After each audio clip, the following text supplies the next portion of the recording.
नमस्कार दोस्तों, स्वागत है आपका योगी ट्रिपल एससी गाइड में। मेरा नाम है आशीष रौतेला। दोस्तों, इस वीडियो में मैं आपके साथ डिस्कस करने जा रहा हूं जो वीडियो वीपीडीओ की परीक्षा अभी हुई थी, जिसको हम स्नातक स्तरीय परीक्षा के नाम से भी जानते हैं। तो उसका डीवी का जो नोटिफिकेशन है या डीवी के बारे में जो डेट्स वगैरह वो आ गई है। तो ये विज्ञप्ति इन्होंने आज जारी करी है 2 अगस्त को योगी ट्रिपल एससी ने। तो इसमें उन्होंने डिटेल से बताया है कि कब कब जो है वो डीवी होने वाला है, मतलब ये जो सीरियल नंबर उसमें दे रखा था उस हिसाब से होगा। और डीवी में क्या क्या डॉक्यूमेंट्स आपको लेके आने हैं, क्या क्या चीज़ों का आपको ख्याल रखना है। तो वीडियो शुरू करें उससे पहले यदि आप इस चैनल पर नए हो या अभी तक आपने इस चैनल को सब्सक्राइब नहीं किया है तो प्लीज़ चैनल सब्सक्राइब कर दीजिए। तो दोस्तों, शुरू करते हैं आज की वीडियो। तो वीडियो में देखो, सबसे पहले तो ये कुछ पॉइंट दे रखे हैं, ये इतने इंपॉर्टेंट नहीं है, ये सबको ही पता है कि पदक्रम वगैरह कौन सा है। तो हमें जो देखना है वो यहाँ से देखना है कि जो ये डीवी है ये हो रहा है 16 अगस्त 2023 से स्टार्ट।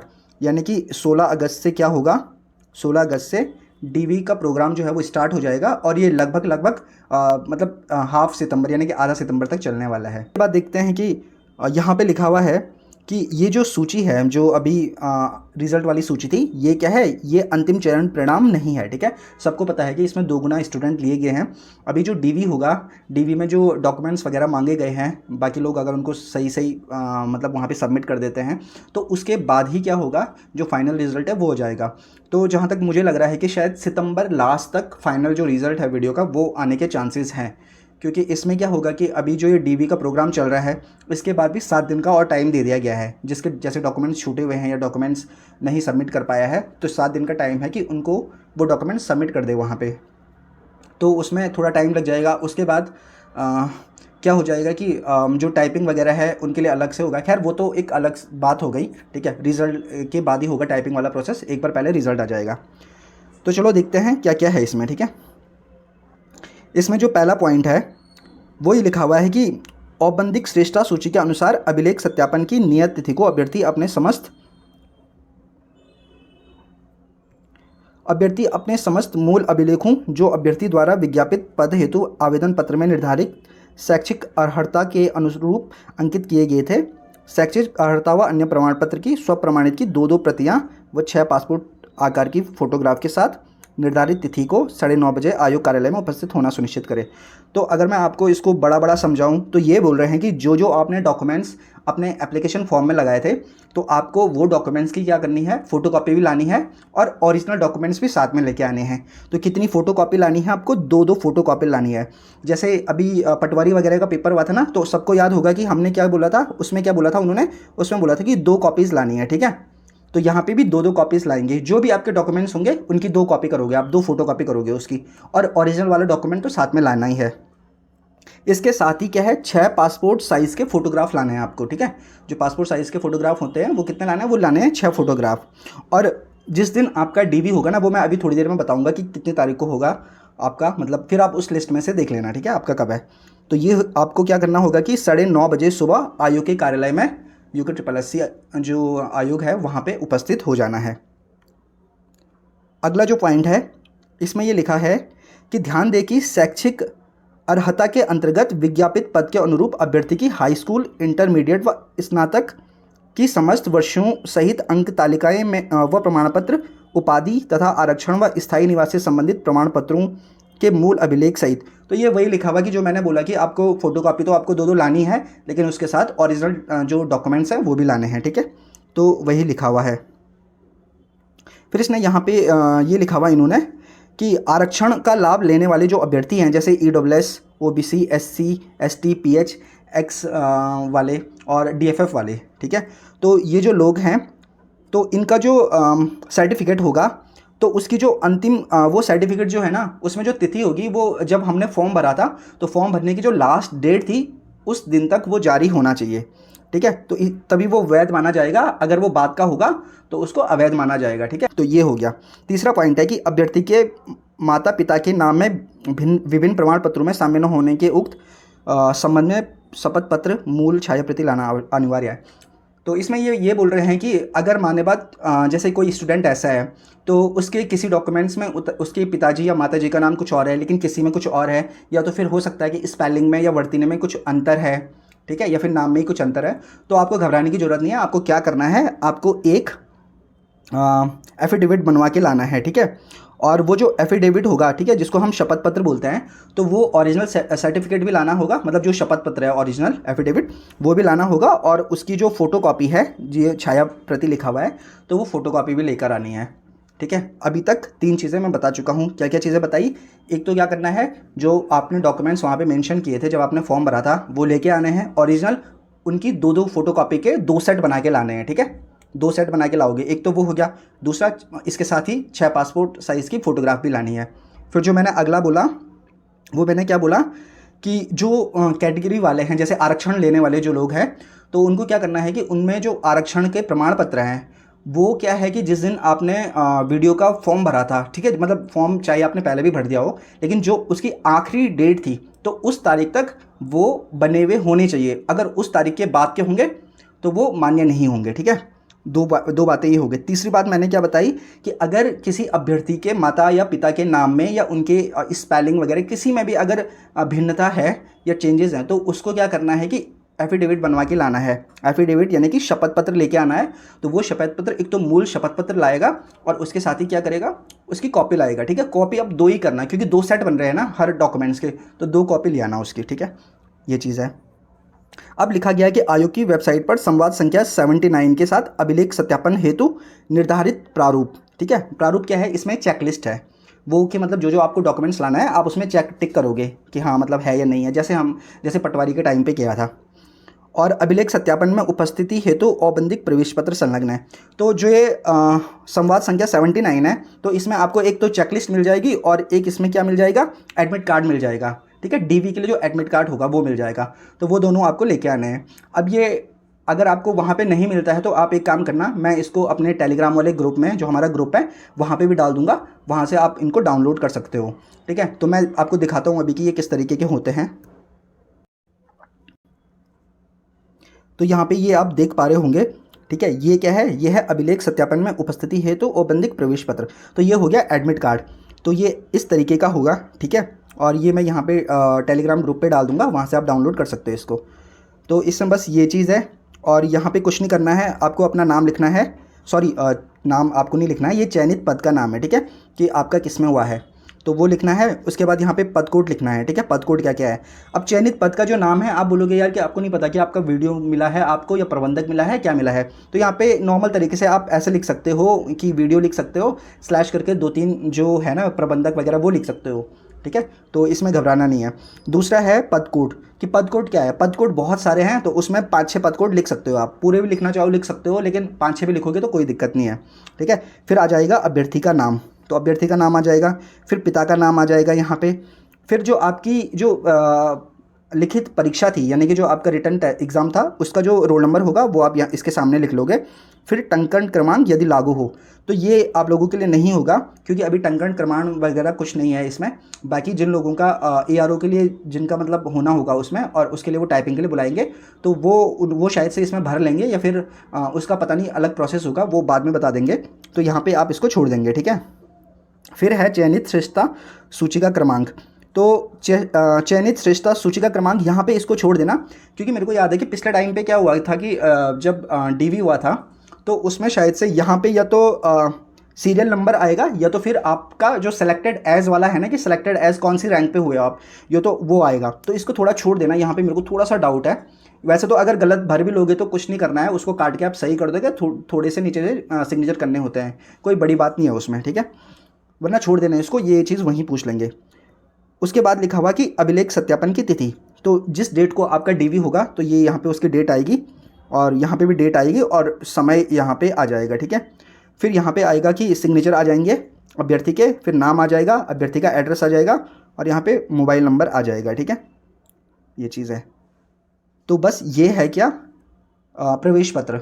अब इसके बाद दूसरा आता है चेकलिस्ट। तो चेकलिस्ट अभी मैं बताता हूँ कि उसमें क्या क्या है। अच्छा, वो जो था पिछले वाला जो एडमिट कार्ड था अभी बताया था, उसमें एक पासपोर्ट साइज़ की फ़ोटो भी रही होगी साइड में, ठीक है। तो वो मैं बताना भूल गया, तो वैसे तो वहाँ पे लिखा हुआ होगा। तो इसमें भी एक तो वो हो गया, वो तो एडमिट कार्ड था।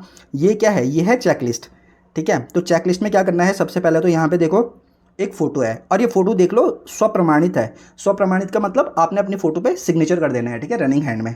तो वो हो जाएगा स्वप्रमाणित। अच्छा, एक चीज़ ध्यान रख लेना कि जो भी मैंने आपको डॉक्यूमेंट्स लाने के लिए बोला ना, जो मैंने कहा था कि 2 सेट बनेंगे, यानी कि एक मतलब कोई भी, जैसे आपका अगर 10th का सर्टिफिकेट है तो उसकी 2 कॉपी बनेंगी, एक सेट में एक लगेगी, एक सेट में एक। तो वो सारे के सारे जो डॉक्यूमेंट्स होंगे ना वो सेल्फ अटेस्टेड यानी कि स्वप्रमाणित होंगे। ठीक है, तो स्वप्रमाणित में क्या करते हैं, जिनको नहीं पता कुछ नहीं करते हैं, आप सिग्नेचर करोगे, ठीक है, जो डेट होगी डेट लिखोगे और वहाँ पे नीचे से सेल्फ अटेस्टेड लिख लोगे। ठीक है, स्वप्रमाणित या फिर सेल्फ अटेस्टेड वो लिख लोगे आप, तो वो है ये। ठीक है, अब इसके बाद इसमें भी सेम है, यहाँ पे अभ्यर्थी के नाम के आगे नाम आ जाएगा, फिर इसके आगे पिता का नाम आ जाएगा, फिर अनुक्रमांक आ जाएगा, फिर चयनित पद का नाम आ जाएगा। चयनित पद में आप कुछ भी लिख सकते हो, ठीक है, ग्राम विकास अधिकारी लिख लेना या फिर प्रबंधक, कुछ भी लिख सकते हो। फिर चयनित कोड का पद कोड का नाम आ जाएगा, जो भी इतने सारे पद कोड है तो उनमें से कुछ भी लिख सकते हो, 5-6 स्लैश करके लिख देना, ठीक है, अगर लिखना चाहोगे। अब उसके बाद आता है कि जो आपको डॉक्यूमेंट्स अटैच करने हैं वो कौन कौन से होंगे। तो सबसे पहला क्या लिखा हुआ, शैक्षिक एवं अन्य अभिलेखों का विवरण। यहाँ पे उनका विवरण दे रखा है, यहाँ पे है जारी होने की तिथि, यहाँ पे है वैधता तिथि, और यहाँ पे है संलग्न है या नहीं। ठीक है, अब जैसे हाई स्कूल का है, हाई स्कूल तो सबने किया होगा, तो यहाँ पे जो हाई स्कूल की जो अंक तालिका है यानी कि जो आपकी मार्कशीट है, ठीक है, वो किस दिन जारी हुई थी वो आप यहाँ पे मेंशन कर दोगे। तो हाई स्कूल आपको कैसे पता करना है कहाँ पे किस दिन जारी हुई थी, तो देखो अगर ये हाई स्कूल की अगर मार्कशीट है तो यहाँ पे नीचे पे कहीं पे ना एक डेट लिखी होगी, ठीक है, तो उसी डेट को वो जारी हुई होगी। अगर इसके संबंध में अगर आपको फिर भी थोड़ा बहुत कुछ कन्फ्यूज़न होता है या डाउट होता है तो आप टेलीग्राम पे मैसेज कर देना, वहाँ पे मैं आपका डाउट दूर कर दूंगा।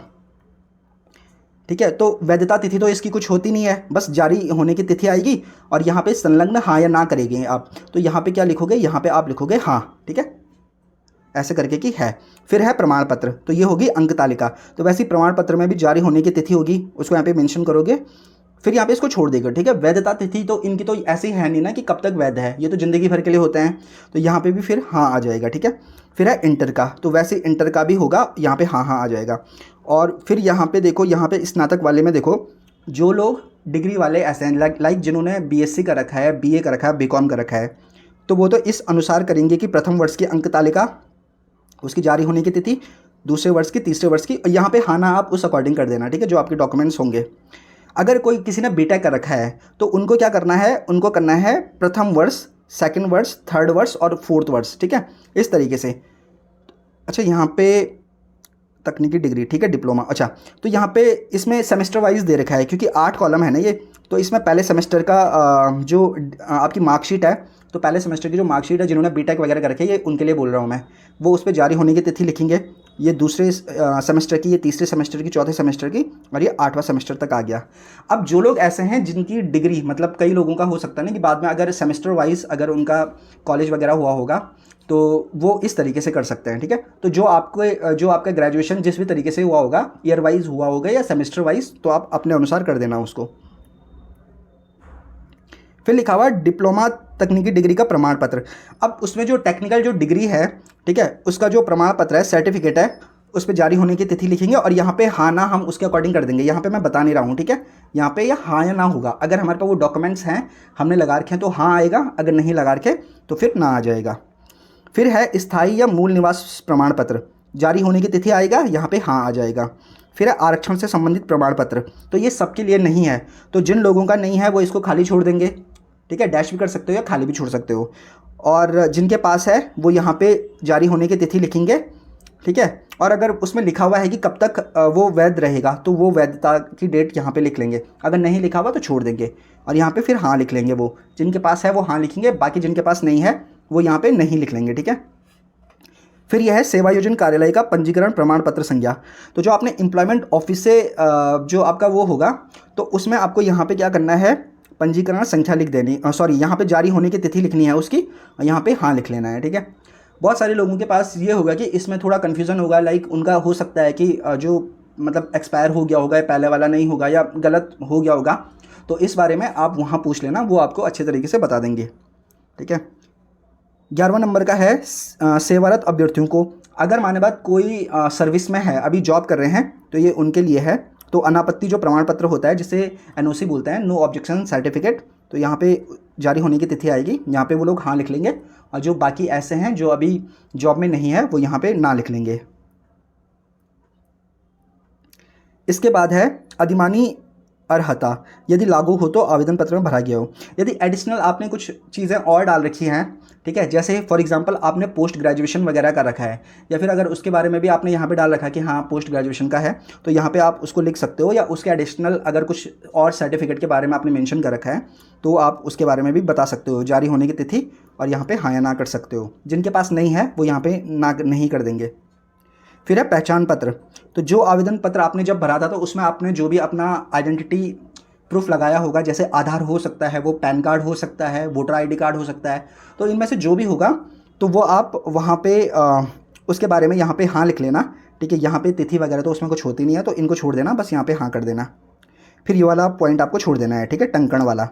अब अन्य में अगर कुछ एडिशनल चीज़ें और होंगी, जैसे कि फॉर एग्जांपल इसमें क्या हो सकता है कि जैसे ट्रिपल सी हो सकता है, तो ट्रिपल सी के बारे में नहीं है तो यहाँ पे आप ट्रिपल सी लिख लेंगे और फिर यहाँ पे हाँ कर देंगे। अगर जारी होने की तिथि है तो वो लिख लेंगे, अगर उसमें नहीं है जारी होने की तिथि तो उसको छोड़ देंगे, ठीक है। जैसे फिर किसी के पास एनएसएस का है, उसने अगर मेंशन कर रखा है तो वो एनएसएस का भी इसी तरीके से कर सकता है, ठीक है। फिर है पासपोर्ट साइज़ के 4 रंगीन फ़ोटो, यहाँ पे आप हाँ कर दोगे, ठीक है, क्योंकि आपने वो भी वहाँ पे ऐड किए होंगे। तो ये आपकी चेकलिस्ट हो जाएगी पूरी। तो इस चेकलिस्ट के संबंध में अगर अभी भी किसी को कुछ डाउट है ना, तो वो टेलीग्राम पे मैसेज करके मुझसे पूछ सकता है। अब नोट करके क्या दिया है इन्होंने कि अभ्यर्थी अभिलेख सत्यापन के समय चयनित पद हेतु जारी विज्ञप्ति के अनुरूप निर्धारित शैक्षिक योग्यता, व्यावसायिक व अन्य प्रमाण पत्रों की स्वप्रमाणित 2-2 प्रतियां अलग अलग व पासपोर्ट आकार फ़ोटो लेकर उपस्थित होंगे। तो जो मैंने बता दिया, स्वप्रमाणित 2-2 प्रतियां अलग अलग, ठीक है। तो यानी कि आपको क्या करना है, 2 कॉपी करनी है उसकी, ठीक है, और सेल्फ अटेस्टेड होनी चाहिए, यानी कि वो स्वप्रमाणित होनी चाहिए। दूसरा पॉइंट लिखा गया है कि अभ्यर्थी उक्त प्रारूप पर समस्त विवरण भरकर अभिलेख सत्यापन की तिथि को उक्त प्रपत्र को क्रमानुसार सत्यापन के समक्ष प्रस्तुत करेंगे, ठीक है। तो आप जैसे मतलब इसमें आपने सीरियल इसका जो है ना, देखो जो सीरियल है ना, जैसे कि पहले क्या है, पहले जैसे हाई स्कूल का है, फिर इंटर का है, फिर स्नातक का है, फिर मतलब उसके आगे फिर जैसे ये है स्थायी मूल है, आरक्षण है, तो आपको इसी सीक्वेंस में वहाँ पे भी अपने डॉक्यूमेंट्स लगाने हैं। किसमें, जो आप वो बनाओगे ना, लिस्ट बनाओगे, ठीक है, मैंने कहा था ना 2 सेट बनाओगे, तो उन 2 सेटों में भी इसी क्रम में आप उनको लगाओगे, ठीक है। ये हो गया। अब तीसरा जो पॉइंट है वो है मूल अभिलेख प्रस्तुत न करने पर अभ्यर्थन निरस्त कर दिया जाएगा। तो मैंने आपसे क्या बोला है कि जो आपकी फ़ोटोकॉपी होंगी वो तो आपको लानी है, उसके साथ आपको ओरिजिनल सर्टिफिकेट भी प्रस्तुत करना होगा। अगर आप ओरिजिनल सर्टिफिकेट प्रस्तुत नहीं कर पा रहे हो, या आप बोल रहे हो कि हमारा खो गया वगैरह ये है, और आप कॉपी मतलब सिर्फ कॉपी दिखा रहे हो उसकी, तो वो आपको जो आपका अभ्यर्थन है उसको कैंसिल कर देंगे। हालांकि इसमें उन्होंने ये भी बोला है कि हम 7 दिन का और टाइम देंगे, लेकिन अगर उस 7 दिन में भी आप उसको प्रेजेंट नहीं कर पाए तो आपका ये यहाँ पे जो अभ्यर्थन है वो निरस्त कर दिया जाएगा। फिर इसमें भी यही है, स्थान आपको लिखना है, देहरादून आ जाएगा यहाँ पे, ठीक है। इसमें तो कोई कुछ भी लिख सकता है, पर लिख लेना देहरादून लिख लेना, क्योंकि आप डीबी वही है। फिर सत्यापन का दिनांक लिख लेना जिस दिन आपका होगा, ठीक है। अब संलग्नक जो है उसकी संख्या कितनी है, कितने डॉक्यूमेंट्स आपने लगाना है, यहाँ पे उसका नंबर लिख लेना। फिर यहाँ पे हस्ताक्षर हो जाएंगे अभ्यर्थी का नाम हो जाएगा, यहाँ पे मोबाइल नंबर हो जाएगा, ठीक है। तो दोस्तों ये हो गई चेकलिस्ट। तो आपको काफ़ी हद तक क्लियर हो चुका होगा इस बारे में। अब आगे हम देखते हैं कि बाकी और उन्होंने क्या क्या बोला है। अब इसके बाद जो बोला है उन्होंने, वो बोला है, उन्होंने क्या बोला है कि अभिलेख सत्यापन हेतु निर्धारित तिथियों में अभ्यर्थियों की उपस्थिति नितांत रूप से अनिवार्य होगी तथा निर्धारित तिथि में कोई परिवर्तन नहीं किया जाएगा। निर्धारित तिथि को उपस्थित न होने के संबंध में यदि कोई गंभीर कारण हो तो उस संबंध में अभ्यर्थी साक्ष्य के साथ अपने अभिलेख सत्यापन हेतु निर्धारित तिथि से आगामी 7 दिनों की अवधि में आवश्यक रूप से अभिलेख सत्यापन में उपस्थित हो सकते हैं। इसके पश्चात किसी भी अभ्यर्थी के अभिलेख सत्यापन के लिए कोई अन्य तिथि निर्धारित नहीं की जाएगी।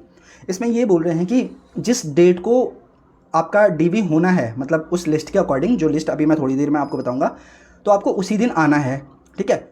अगर आपको बहुत ही अर्जेंट है कि आप उस दिन ना आ पाओ, तो आपको जो कारण है जिस चीज़ की वजह से आप नहीं आ पा रहे हो, ठीक है, वो ऐसा नहीं होना चाहिए कि मेरे पेट में दर्द था मैं इसलिए नहीं आ पाया, ठीक है। वो जेन्युइन रीज़न होना चाहिए। जैसे फॉर एग्जांपल अभी लोअर पीसीएस के इंटरव्यू होने वाले हैं, ठीक है।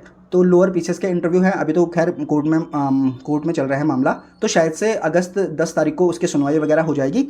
तो उदाहरण के तौर पे माने बात 18 को किसी का अगर क्या है डीवी है, ठीक है, या फिर 21 को किसी का डीवी है आयोग में, और उसी दिन उसका क्या है ये जो लोअर पीसीएस का इंटरव्यू है, तो वो तो डीवी तो कर नहीं सकता ना अटेंड, उसको तो इंटरव्यू अटेंड करना होगा। तो तब वो क्या कर सकता है कि वो उस दिन को डीवी छोड़ देगा और उसके बाद जब डीवी देने आएगा तो वो क्या करेगा कि उसका जो एडमिट कार्ड है वो लेके आ जाएगा और बोल देगा कि सर मेरा यहाँ पे इंटरव्यू था तो इस वजह से मैं डीवी देने नहीं आ पाया उस तारीख को, तो वो उस चीज़ को मान्य कर देंगे। ठीक है, तो उन्होंने ये बोला है कि 7 दिन के अंदर अंदर आना है। ठीक है, तो समझिए 7 दिन के बाद वो कह रहे कि हम कंसिडर नहीं करेंगे। तो ये हो गया 5वां। छठवां क्या है? छठवां इन्होंने ये लिखा हुआ है कि यदि अभिलेख सत्यापन की निर्धारित तिथि को अभ्यर्थी द्वारा ऑनलाइन आवेदन पत्र में किए गए दावे के अनुरूप सही अभिलेख प्रस्तुत नहीं किया जाता है तो ऐसे अभ्यर्थी को वांछित अभिलेख आयोग कार्यालय में जमा किए जाने हेतु अधिकतम 7 दिन का समय प्रदान किया जाएगा। और 7 दिन के बाद अगर कोई करता है तो उसको मतलब कंसिडर नहीं करेंगे वो। तो ये बोल रहे हैं कि जैसे कि मैंने आपको बताया ना कि कभी कभी क्या होता है कि हमारे डॉक्यूमेंट्स ना मतलब इधर उधर होते हैं, जैसे कहीं मिलते नहीं हैं, कुछ होता है या कोई अगर दिक्कत होगी उसमें तो हमने उनको सही कराने के लिए दे रखा होता है। तो वो कह रहे हैं कि जिस दिन आपका डीवी है, अगर आपके जो डॉक्यूमेंट्स हैं मतलब ओरिजिनल जो डॉक्यूमेंट्स हैं उस दिन वो अगर आपके पास नहीं है तो आपको 7 दिन का टाइम दिया जाएगा। तो उस 7 दिनों के भीतर आपको वो ओरिजिनल डॉक्यूमेंट्स सही वाला जो है वो लेके आना है। ठीक है, उसको दिखाना है। अगर आप 7 दिन तक वो नहीं ला पाते हो तो आपका अभ्यर्थन निरस्त कर दिया जाएगा। तो फिर ये यही देखा था कि जो अभ्यर्थन वगैरह है मतलब उनका जो अंतिम चयन परिणाम है तो विचार नहीं किया जाएगा। ठीक है, जो मैं बता रहा था। 7वां है कि मोबाइल फ़ोन, कैमरा, इलेक्ट्रॉनिक्स उपकरण लाना निश्चित है। ये मतलब ऐसे लिखा हुआ है, फ़ोन वोन ले जा सकते हैं। ठीक है, कोई दिक्कत नहीं है। ओके, तो अब ये है कि जो कार्यक्रम है मतलब डीवी कब से स्टार्ट है और कब तक ख़त्म है। तो यहाँ पे देख सकते हो आप 16/8/2023 बुधवार, यानी कि 16 तारीख से डीवी स्टार्ट है और कब तक चलेगा ये डीवी? ये है 13/9 तक। ठीक है, तो 13 सितंबर तक, 16 अगस्त से 13 सितंबर तक डीवी चलेगा भाई। तो अब ये देखो इसमें जो ये है आपका कब आएगा डीवी, तो आपको कैसे देखना है, इसमें ये सीरियल नंबर दे रखा है। ठीक है, एक जो सीरियल नंबर है ना, जो आपका नाम होगा, देखो जब आपका रिजल्ट होगा उसमें जो सबसे पहले वाला कॉलम है उसमें सीरियल नंबर लिखे हुए हैं। तो उस सीरियल नंबर के अनुसार ही डीवी में बुला रखा है उन्होंने। तो 1 से लेकर के जो 100 तक है, मतलब एक दिन में उन्होंने 100 बच्चों को बुला रखा है। 1 से लेकर 100 आएंगे पहले दिन, यानी कि 16 तारीख को, 16 अगस्त को। 101 से 200 तक आएंगे 17 तारीख को, यानी कि 17 अगस्त को। ठीक है, 201 से 300 तक आएंगे 18 अगस्त को, और 301 से 400 तक आएंगे 21 अगस्त को। 18 के बाद 21 क्यों आएंगे? क्योंकि सैटरडे और संडे 2 दिन की छुट्टी है। ठीक है, तो इस तरीके से है। तो यहाँ पे आप इसको देख लेना, इस पॉज करके भी देख सकते हो कि आपका कितनी तारीख को है। ठीक है, तो ये लास्ट में जो है 13 तारीख को, 13 सितंबर को, ये है जिनका 1801 से लेकर के 1862 तक जिनका सीरियल नंबर होगा। और इसकी जो पीडीएफ वगैरह है वो मैं टेलीग्राम चैनल पे डाल दूंगा, मतलब टेलीग्राम जो हमारा ग्रुप है उसमें डाल दूंगा, वहाँ से भी आप डाउनलोड कर सकते हो। ठीक है, तो ये भी डाल दूंगा मैं वहाँ, और इसके अलावा जो चेकलिस्ट है और जो प्रवेश पत्र है उसको भी डाल दूंगा। ठीक है, तो सबके आपको 2-2 सेट लाने हैं। और जो मैंने चेकलिस्ट वगैरह बताई है ना, तो चेकलिस्ट के भी 2 सेट लाने हैं, क्योंकि जब आप डॉक्यूमेंट्स के 2 सेट बनाओगे ना तो हर डॉक्यूमेंट्स के एक सेट में ना चेकलिस्ट लगेगी, सबसे पहले चेकलिस्ट ही लगेगी।